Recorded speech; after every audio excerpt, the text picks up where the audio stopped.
welcome back to the Nutrition and Life podcast. My name is Lisa, I'm your host, and today I have the pleasure of speaking with Melissa McCreery, psychologist, author, and emotional eating expert. I'm super excited to talk to her today because I know all these topics are super relevant for all of you listeners.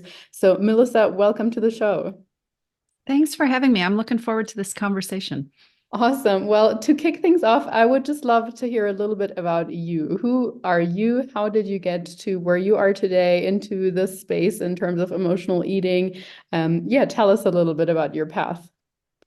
I'm a clinical psychologist, and I have worked with women and weight and food and their bodies and every which way that you could tangle those up for my entire career, which has been multiple decades now. I've been doing this for a long time.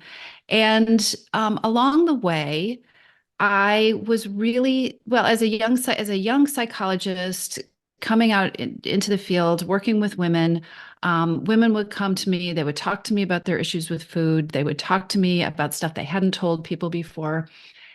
And I was all about, and continue to be all about, helping people end these struggles. And by end, I do not mean find a plan that you can do for the rest of your life and stay in control and be strong with, but end these things, dissolve them, leave them behind. And much to my surprise, as a psychologist, I found that was not what other professionals were teaching. That was not the expectation that medical people were giving women, or anybody for that matter. The whole model around food and eating and weight was based on self-control. And and all the effort that goes into that. And yet I knew from my own history and from the work that I was doing with clients that you can, like I said, you can end this stuff, you can leave it behind. And I think what happened is that one day I literally was sitting across from one too many incredible women who had done incredible things in their life, who would like, fighting legal battles and mastering the art of being at 4 soccer tournaments at the same time and just being superhuman. And yet they're sitting there looking at me and saying, I know this is something I will always struggle with. I know this is something I probably will never get a handle on, right? I know this will always be an issue for me. And it's just not true. And so I have evolved into working online, coaching. The programs that I do are specifically focused on creating freedom from overeating, because I don't feel like that's a message that people are getting. And I know it's not the message that diet culture is giving people.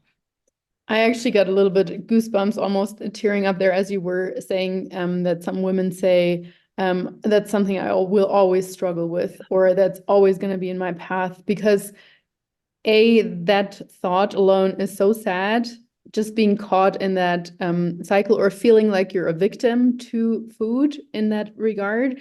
And to me, it also portrays what's going on in their heads and their limiting beliefs that are, just by them phrasing it that way with that word of always, we're already setting ourselves up for that and making that part of our identity. So I am so happy that you work with women to dissolve that, because for one, I personally have, of course, there are times where I think, oh, I'm a little bit stressed, I want to eat more, or, that sort of emotional eating patterns, if we want to call that.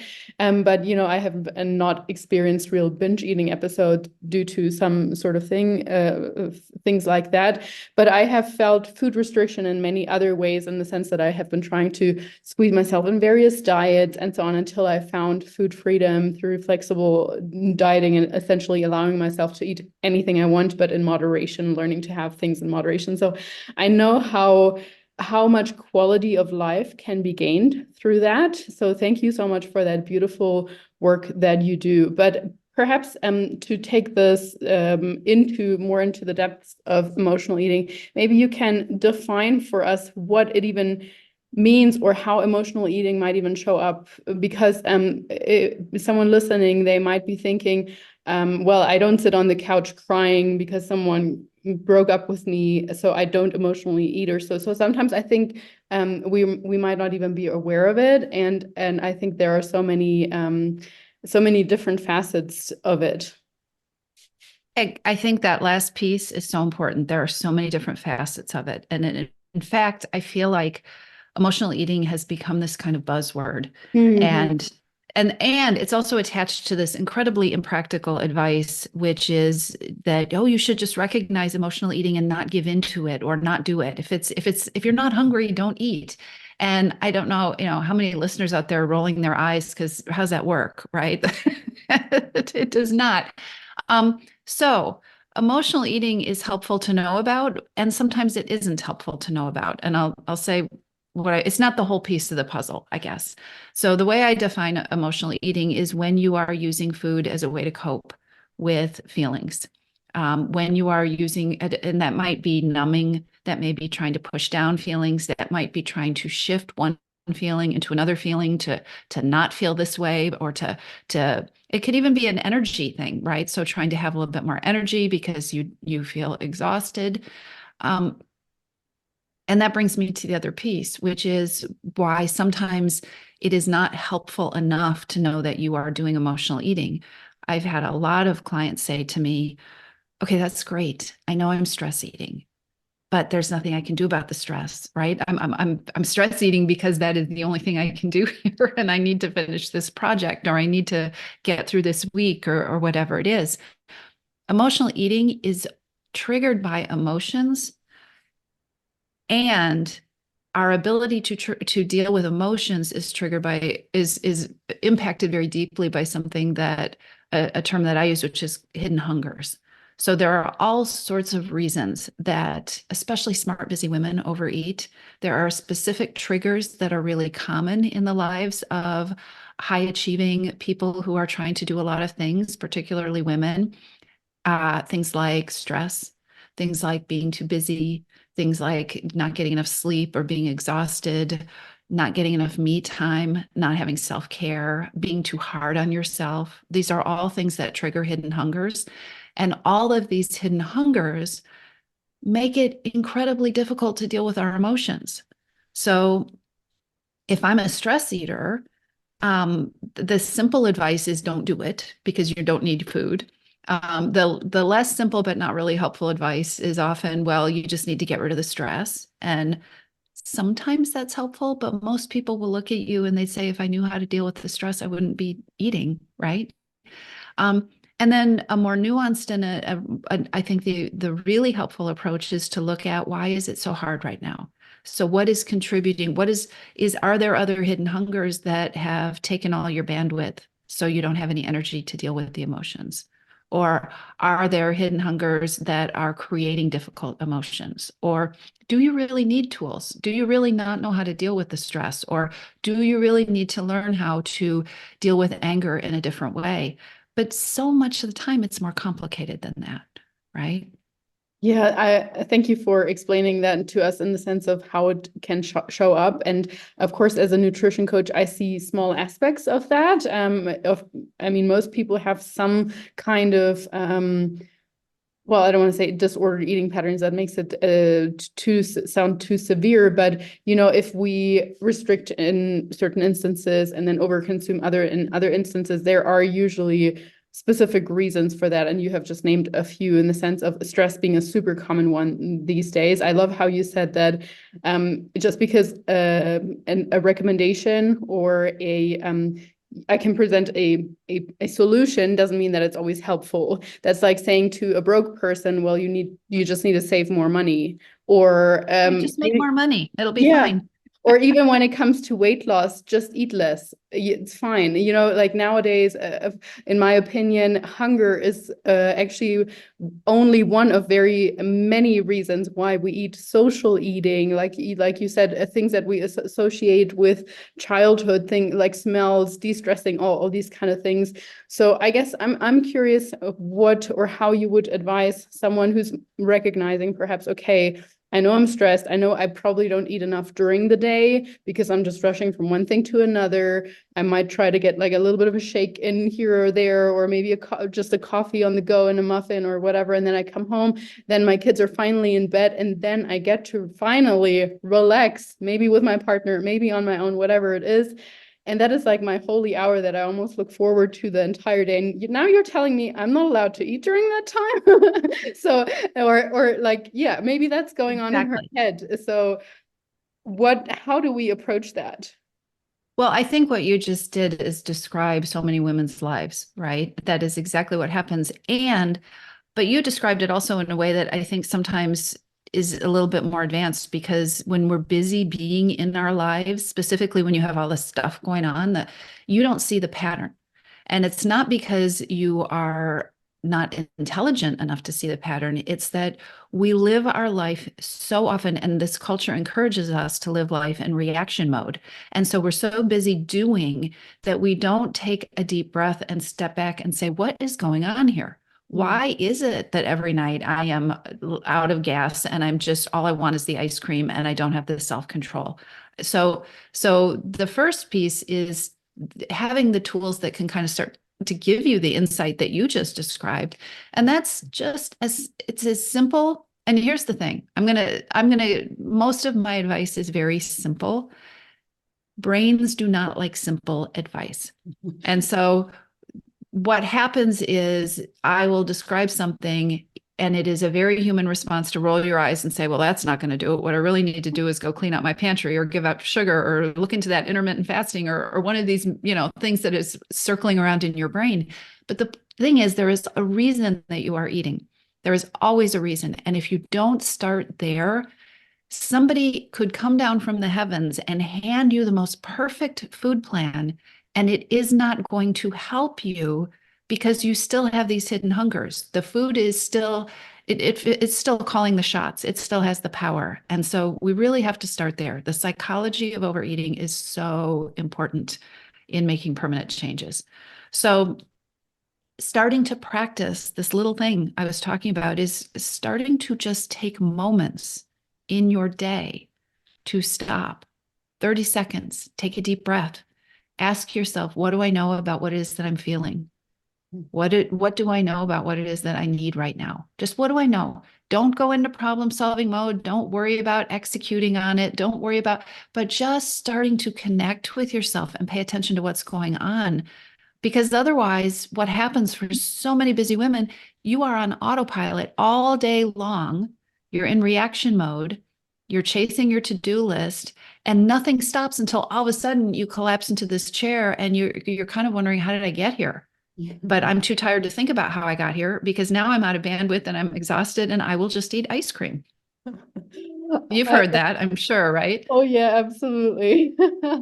I love all of that. So firstly, I think it's so important to develop awareness or to realize that we need to have awareness before we can do anything else. So awareness around, when am I doing it? Where am I doing it? Is there a pattern behind that? Is that every time that I sit down on that couch? Maybe even just, not sitting on the couch, but literally a different location could be a different quote unquote trigger, or doing something else, getting the knitting thing out instead of grabbing some food? Or is it every time that my boss yells at me? Or is it every time that I have had a fight with my husband, or anything like that? Like finding the pattern. But I love that you said, I'm not necessarily going into it with problem solving mode, because that puts a lot of pressure on you right then and there, versus saying, I just want to get that awareness and I just want to get the insight, and then let that be it. Whatever follows after that, it might mean I finished the pint of ice cream, or it might just mean, I might have a few more bites and leave that it, but without judgment, also literally just Exactly. kind of recognizing that. And I do think that's why working with someone, and that can be, obviously someone as qualified as you, but maybe even just a coach as well to start off with anyway. Simply someone who helps you hold up a mirror sometimes and just say like, okay, you told me 2 nights out of last week were higher, or you ate way more than you wanted to. And what was going on those days? Because sometimes we don't even realize, like you said, we're in that autopilot mode sometimes for years before someone rips us out of it, or maybe sometimes something really horrible has to happen, and then we realize, okay, I need to change something. But otherwise, it's so hard to break out of that on your own. Yeah. So And there's another piece to that, if I can say, which is it's so overwhelming. And so what happens, even in the example that you gave a lot of pieces of information that are so true to life for so many people, right? I worked all day. I didn't have time to eat lunch. I was taking care of all the things. I was, I'm stressed out. I'm tired. And so what happens is that let's say you take step one and you start to pay attention to the reasons, what's going on.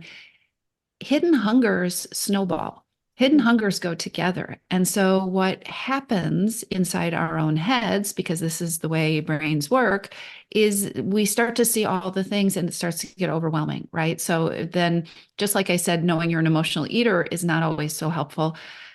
The first reaction is often, okay, great. I have all the hidden hungers. I have all of them. So, what am I supposed to do? Quit my job, retire, move to Greece? What am I? What's the answer?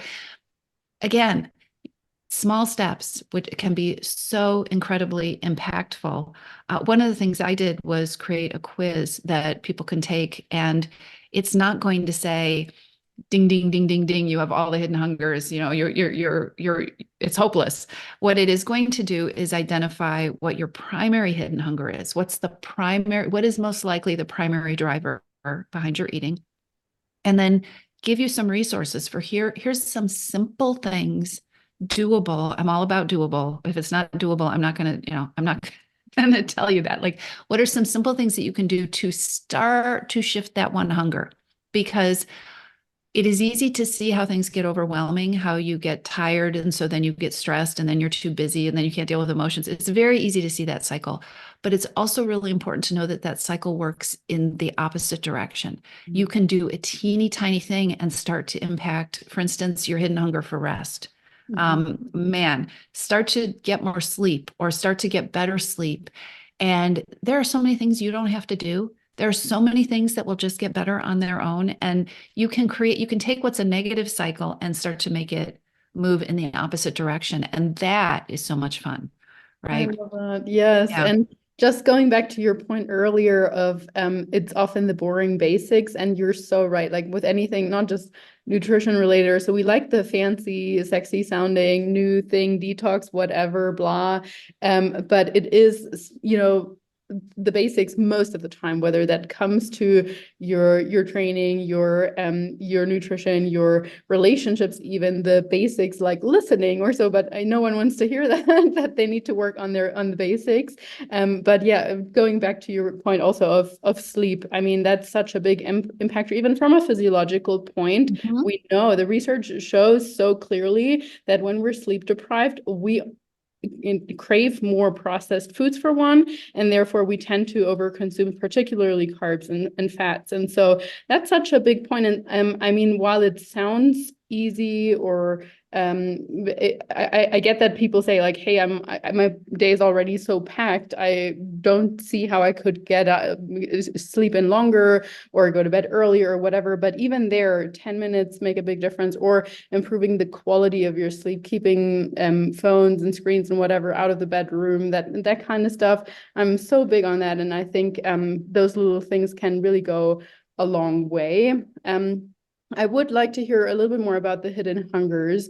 So just for people to potentially, identify with them as well, Mhm. more finding out. So you mentioned one being rest, potentially. I could imagine another one being love, maybe, because from my, loneliness eating, or a feeling of loneliness does cause people to eat comfort eat, I guess, at times as well, from what I hear in my experience also sometimes. Or other things I would imagine might be frustration or something like that. Tell us more about the hidden hungers. Well, there are five main hidden hungers that I've identified that show up in different kinds of eating. So, and I really want to repeat this. Don't let this overwhelm you. If it sounds like you have all these, just go take the quiz. It's free. You take it. It'll simplify things. But hunger for stress relief. So that tends to show up as stress eating, obviously, and it's triggered by stress. Um, when it comes to hunger for rest, we talked about, right? And so that's going to show up as eating for energy or eating because you're too tired to do anything else, right? It's just the easiest solution. And figuring out what kind of rest you need and how to treat that. Like you said, hidden hungers, there is always a reason you overeat. And sometimes it's an emotional reason. Sometimes we eat emotionally because we're exhausted, but we're actually hungrier when we are exhausted. I think if that shows up as your primary hidden hunger, don't ignore it because everything you try is going to be harder. I'm watching you nod as I'm talking, right? Um, there's also a hidden hunger for compassion and self-kindness. And I think that may be where that love piece that you were talking about comes in. And that's one that people really have a hard time understanding. But it often shows up if you are doing, well, the way it shows up with eating is if you are doing eating to avoid. So if you are doing mindless eating or eating on autopilot or eating to numb yourself, there is a real good chance that you have a hidden hunger for compassion. And what does that look like?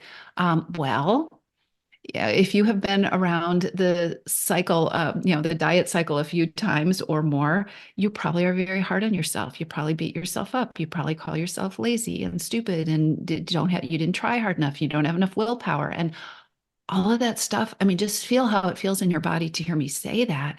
All of that stuff also contributes to the ongoing overeating and the ongoing cycle. And also it makes it very difficult to be curious and to start to explore what the reason might really be. So that hidden hunger for compassion, so important. And nobody really talks about that. So um, that's a big one to pay attention to. There's a hidden hunger for self-care and me time that can be triggered by being too busy, right? Having a packed schedule or constant multitasking. So if you're comfort eating, or if you find that you're always eating as a reward, that's something to look at. That may be a piece of it. And we started talking about emotional eating, but it's really the last hidden hunger, which is, I call it a hidden hunger for emotional effectiveness. It's a hunger to just be able to do something effective with your feelings. And of course, that looks like emotional eating when it happens. But I think you can see that you might be the most brilliant person who, on a good day, feels so effective with emotions. And if you have some of this other stuff swirling around, something happens and it's just one thing too many, or you just can't. I just can't. Right? So it's not always about I'm not good with emotions. It often is a combination of all of these things, and emotions become the tipping point or the last straw, It is so tricky because food really is such an easy dopamine hit essentially. So on a day where you, as you say, maybe you have coped with 95 things and then the last 5 things trickle in and you're just like, oh my gosh, that's too much. And chocolate.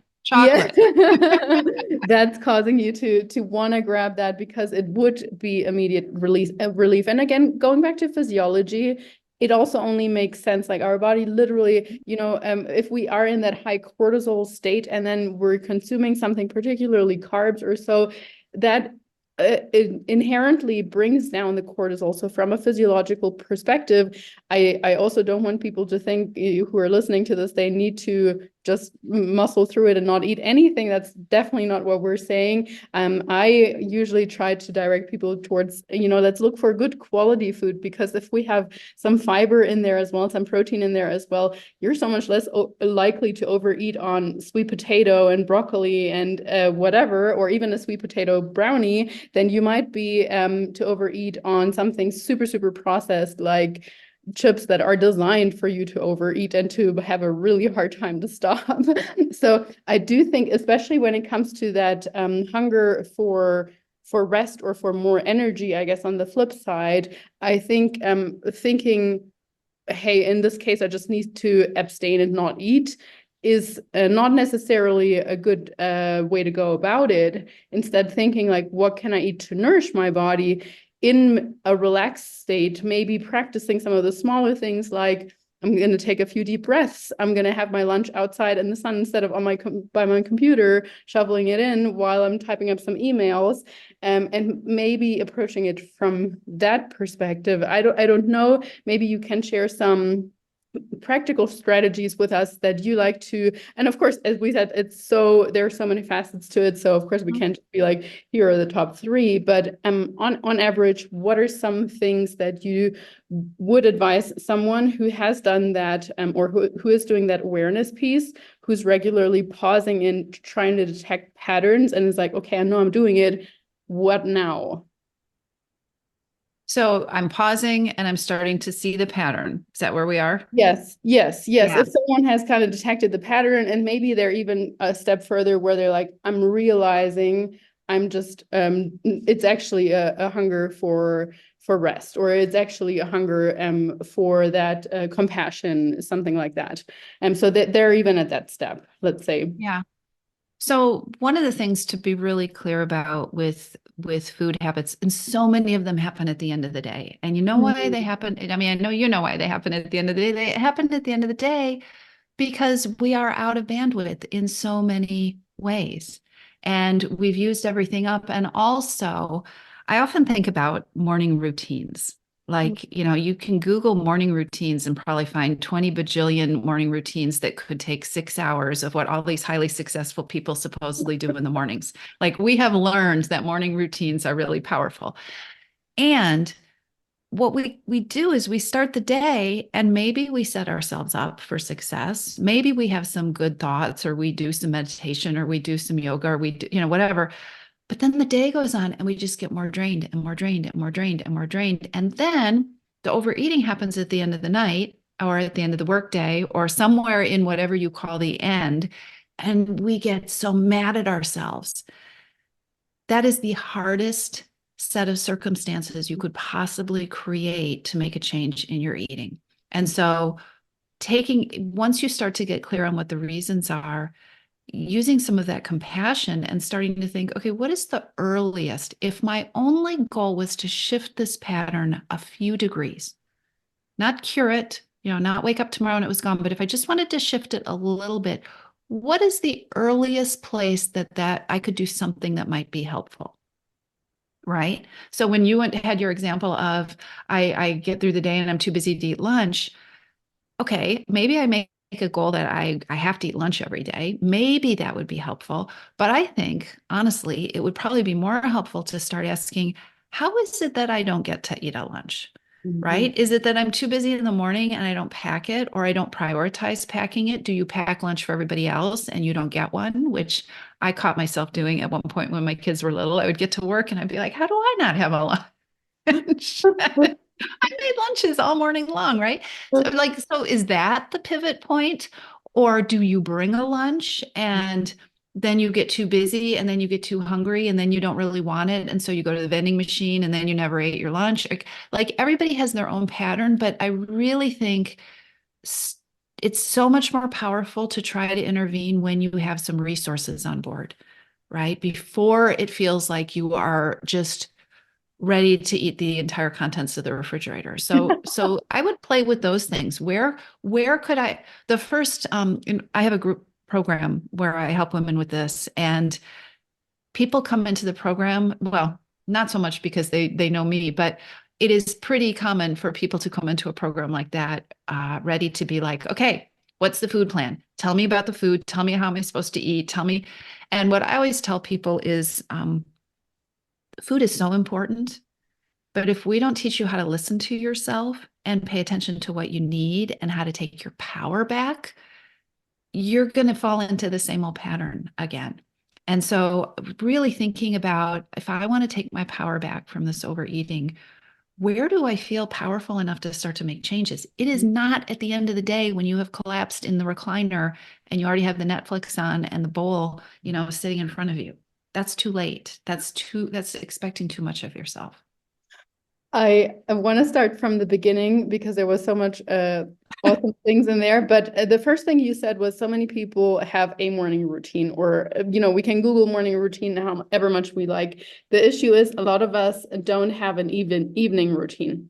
We or a don't midday have or an after lunch routine, right? exactly, Yeah. even like a wind down routine from, okay, before I step into the house, maybe I can take a loop around the block to de-stress first or whatever. Like we don't have a routine for that half of the day. And so to me, it's not surprising that it's often the most resource draining time as well. Of course, add to that, kids being cranky after school, whatever you want. But in general, if there is no structure, no plan, then we're going to resort to, oh, I'm just going to do what's comfortable or what I want to do to soothe one of these hungers right now. So I would dock onto there as well and try to maybe bring a bit more structure and routine into that half, as rigid as it sounds, because a lot of people probably think that is exactly why I don't want to have structure in that time. I want to just relax and be able to do something that I want to do instead of being tied to my work schedule or so. But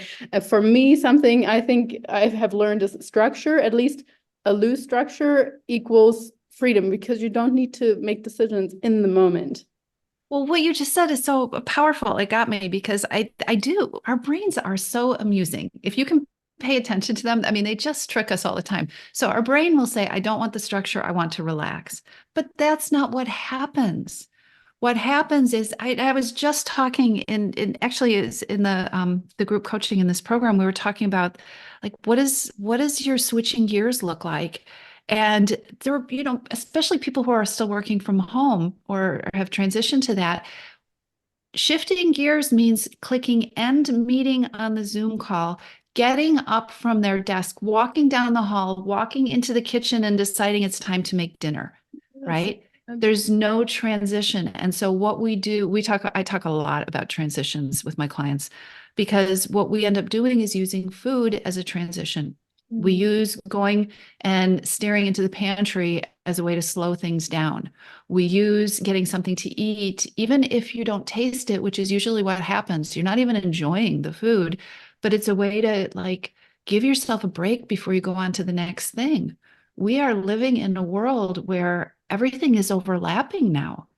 And we need slowing down. We need transitions. We need those routines. The me time, the self-care, and the mindless eating that happens, it doesn't fuel you the way your brain is telling you. It's not the reward. It's not the treat. Because ask yourself, are you even tasting it? Right?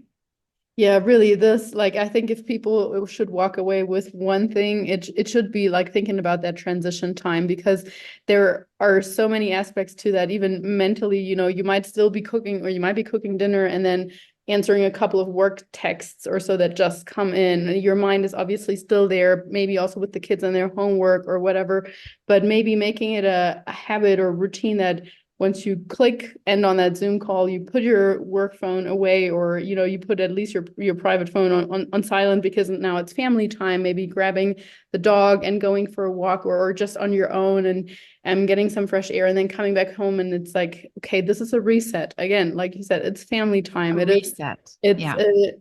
I think that would be life-changing for someone who struggles with that, or who has caught themselves thinking like, I didn't even taste that, I didn't even enjoy that. It was literally just, I think you mentioned, or you named it, like numbing or avoiding, or something like Mhm. that. I don't know if that falls into that category, but yeah, certainly often I think it's very common, unfortunately, to have patterns like this.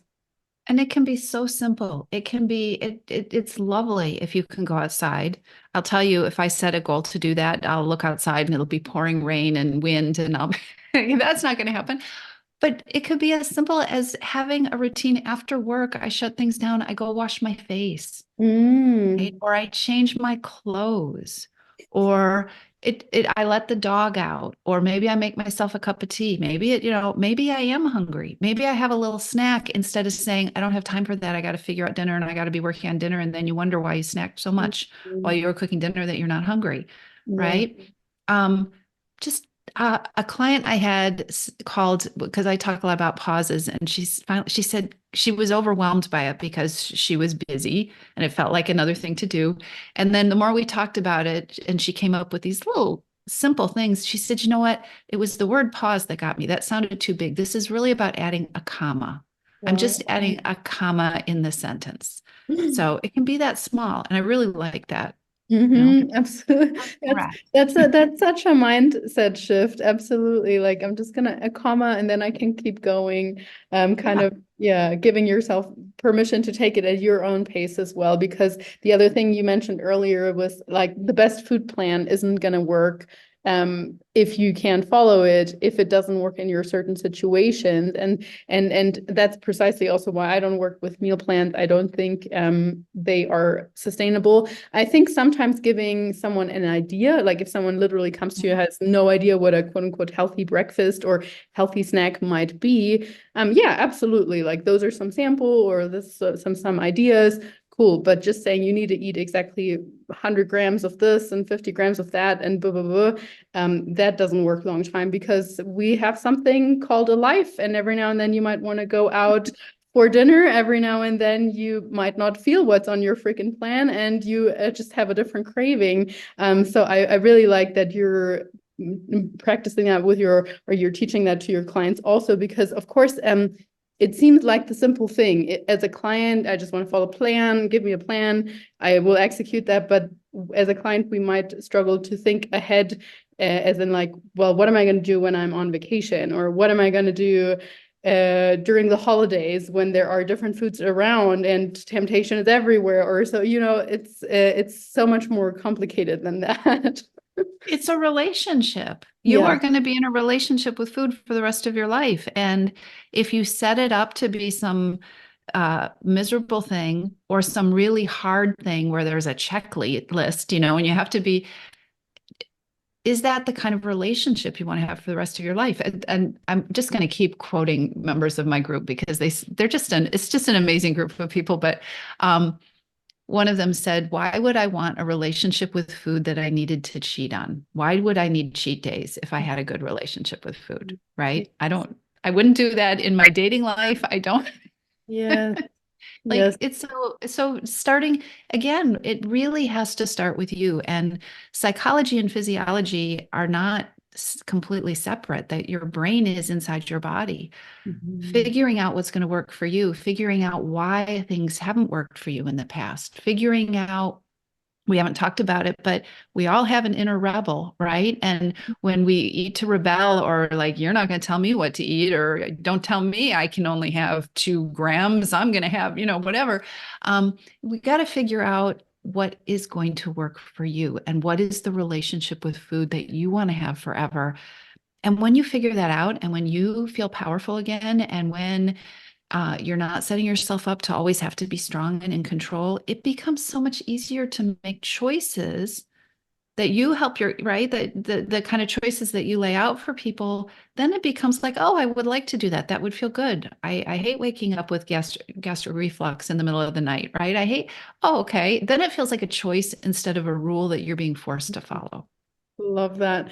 And in regards to the inner rebel, that brought up a thought in me because I took a course on a little bit like emotional eating, was just a 12-week course thingy a few years ago. And they were talking about the 5 core needs that us humans have, or according to this anyway. And it was about we equally crave control, or a sense of control. We also crave, or you might call it also certainty, kind of knowing what's coming up. And the second one was, I think, love and connection. Another one was growth, personal, fulfillment, that sort of thing.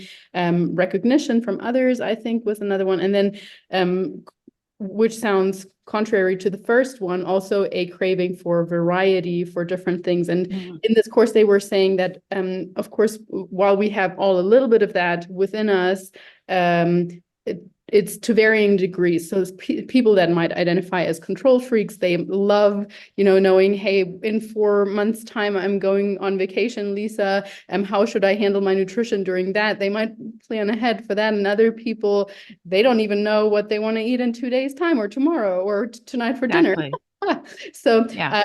I think that kind of knowing, and I don't know how much that played into your five hungers, but it feels like it reflects that a little bit there. You know, someone who might be craving for compassion or having a hunger for compassion, maybe their need for love and connection isn't filled in that sense, and that can give them a cue. And okay, what do I actually need to go and seek? Maybe I can make a phone call to my best friend and tell her about my day, and that will help already relieve some of that pressure, and she will make me feel heard, and then I don't have that hunger, that literal hunger for compassion so much anymore. Or vice versa, if you you know, you want a little bit more variety in your life, but your life is so strict. How can you bring in more variety with your food, perhaps, but in a healthy way, so that you don't feel like you need to just pull up the middle finger and be like, no, I don't follow the 2 grams or whatever that Lisa told me. I'm I'm gonna have the whole package of it. Yeah, I don't know if that's something that that goes into your practice as well, or I don't even know too much Yeah, about it. absolutely. And I think what you're also talking about is that when you deal with this, with the hidden hunger model, it's not just that your relationship with food gets better, it's that your life gets better because you are addressing all sorts of things. The other way it can work, which is really cool, and it happens more often than you would think, is that, so for instance, people come into my program, it's called Your Missing Piece. People come into that program, we don't start with the food. We start with taking your power back. We start with getting clear on what motivates you. We start with all those different pieces and what your hidden hungers are and how you can start taking better care of your hidden hungers. And what happens is that as you start focusing on the hidden hungers, even if you are not addressing the food at all, the power that food has starts to deflate. And so we have this really fun experience that happens inside the program where I'm thinking, okay, so I'll give you an example of somebody who came into the program and she wanted to stop. She was binging in the afternoons, in the evenings. That's what she wanted to stop. And she really thought when she came into the program, we would be hitting this hard. Well, she started down the road with module 1, and what she became really aware of was how hard she is on herself and how critical she is on herself. And she really started focusing on that. And she kind of put the food stuff over to the side a little bit. And then one day in the group, we were talking about, and it was helping, and she was feeling really good about the stuff that she was doing. But one day in the group, we were talking about what she had accomplished in the program and what had changed for her. And she started listing things, and it started with, I'm not so hard on myself anymore. I'm taking more time for myself, and that feels really good. I'm not so stressed out. And this long list of like feel good things, which really did feel good. And it wasn't until she had listed a number of things, like more than 10, that she kind of got this look on her face, and she said, I don't binge anymore. And I said, what? She said, well, when I came into the program, I was binging every evening. And I just realized it's been like 2 or 3 times in the last 4 months that I have binged. But that's the key part I want you to hear. It is, I just realized. She was not efforting for these 4 months to stop binging. She wasn't every day waking up and thinking, I will not binge this evening, right? She got focused on the other things, which were really the core things. And what happens when you do that, when you address your hidden hungers, is the urges go away. Wow. Right? I honestly, I got goosebumps again. This is so powerful. Yeah.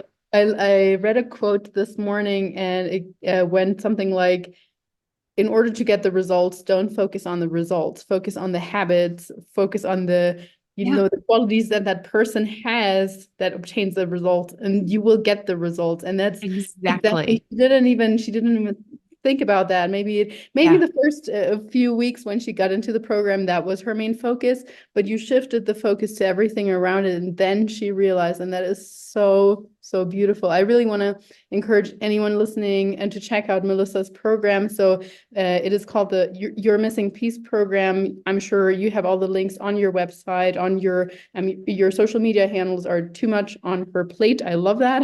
And all the platforms, Facebook, Instagram. I will obviously make sure to link that in the show notes as well. So please go and follow Melissa. Honestly, really, really great content on there as well. And I think you mentioned another, is it a free program, or is that the quiz, which is called the Freedom from Overeating Roadmap? Is that like a freebie? Well, that's a brand new, yes, it's absolutely free. It's a resource we created because I also have a podcast, so which is Oh, also too much on her plate.